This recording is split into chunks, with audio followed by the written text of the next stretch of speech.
गुजरात के राजकोट में शनिवार शाम 4:30 बजे टीआरपी गेम जोन में भयंकर आग लग गई। इस हादसे में लगभग 28 लोगों की मौत होने की खबर है। मृतकों में 12 बच्चे भी शामिल हैं।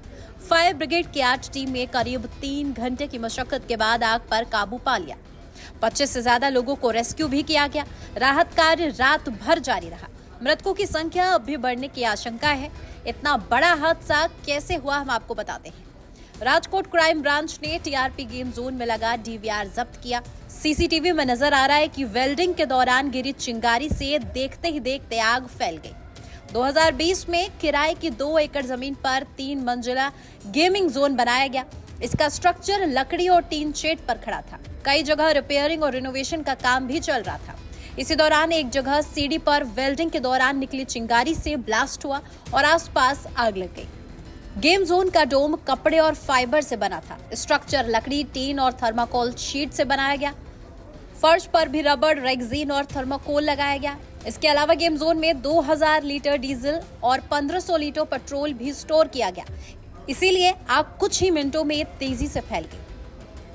अब दूसरा सवाल उठता है कि लोगों के निकास के लिए क्या व्यवस्था की गई।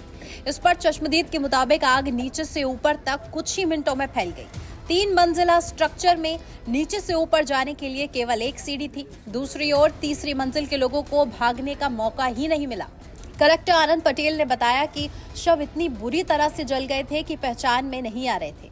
इसके लिए डीएनए टेस्ट कराना होगा। राजकोट के सभी गेम जोन बंद कर दिए गए। पुलिस कमिश्नर राजू भार्गव के मुताबिक टीआरपी गेम जोन के पास फायर एनओसी तक नहीं थी। सरकार ने जांच के लिए एसआईटी बनाई है। अब गेम जोन में आग से 30 लोगों की जिंदा जलने की घटना पर गुजरात हाई कोर्ट में सुनवाई चल रही है। कोर्ट इस पर खुद सुनवाई कर रहा है। हाई कोर्ट के एडवोकेट एसोसिएशन के अध्यक्ष ब्रजेश त्रिवेदी और वकील अमित पांचाल चीफ जस्टिस बीरेन वैष्णव और देवेन देसाई की बेंच के सामने दलीलें पेश कर रहे हैं। कोर्ट ने कहा, गेमिंग जोन के निर्माण और संचालन के लिए नियमित और उचित नियमों का पालन नहीं किया गया। इसके साथ ही कोर्ट ने कहा कि अहमदाबाद में Sindhu Bhavan road, Sardar Patel ring road और एसजी हाईवे पर गेमिंग जोन सार्वजनिक सुरक्षा के लिए खतरा है।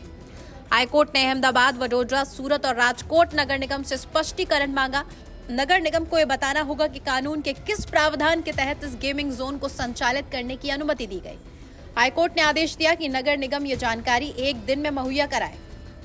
इसके साथ ही कोर्ट ने अग्नि सुरक्षा नियमों के अनुपालन के संबंध में भी स्पष्टीकरण मांगा है। गुजरात सरकार ने राज्य के उन सभी गेम जोन को बंद करने का निर्देश दिया जिनके पास फायर एनओसी नहीं है। शवों की पहचान की जा सके, इसके लिए गेम जोन हादसे में मारे गए लोगों की पहचान के लिए 25 डीएनए सैंपल गांधीनगर भेजे गए। इनकी रिपोर्ट 48 घंटे बाद आएगी। एम्स में 16 शवों को कोल्ड स्टोरेज में रखा गया, जबकि सिविल हॉस्पिटल में 11 शव रखे गए। आपको बता दें कि गेम जोन के मालिक सहित 8 लोगों के खिलाफ केस दर्ज कर लिया गया। राजकोट के गेम जोन हादसे में युवराज सिंह, प्रकाश जैन समेत 6 आरोपियों के खिलाफ तालुका पुलिस स्टेशन में केस दर्ज किया गया। क्राइम ब्रांच ने कई आरोपियों को हिरासत में ले लिया है। आपको बता दें कि इस मामले में अगली सुनवाई 27 मई को की जाएगी। कोर्ट ने राज्य सरकार के साथ ही सभी नगर निगमों को ये तलब किया है। इस हादसे का जिम्मेदार आखिर किसे ठहराया जाए?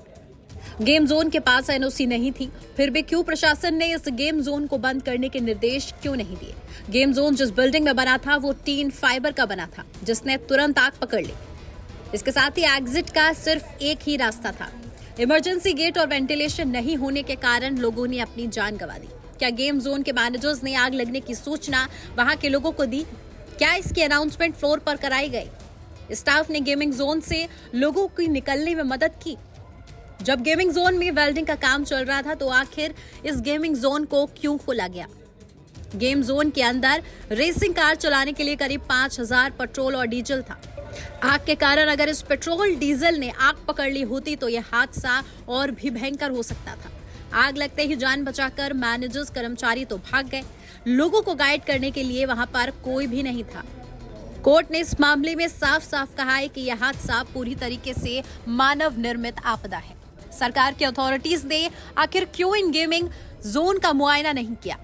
किसने इस गेमिंग जोन को संचालित करने की परमिशन दी? फायर एनओसी नहीं होने पर भी इस गेम जोन को चलाया गया। आपदा होने के बाद मुआवजा देने से क्या इस क्षति की पूर्ति की जा सकेगी? ऐसे में इस गंभीर हादसे का जिम्मेदार आखिर कौन है? लापरवाह सरकार, जिसकी लापरवाही से इतनी जाने गई। सरकार को अपनी गलती मानकर अब कड़े से कड़े नियम बनाने चाहिए।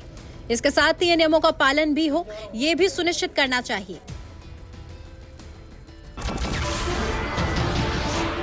नमस्कार, मैं हूं मानक गुप्ता। अगर आपको हमारा ये वीडियो पसंद आया हो तो इसे लाइक और शेयर जरूर करें और हाँ, हमें सब्सक्राइब और फॉलो करना ना भूलें ताकि आप देश और दुनिया की कोई खबर मिस ना करें। तो जुड़े रहिए हमारे साथ और देखते रहिए न्यूज़ 24।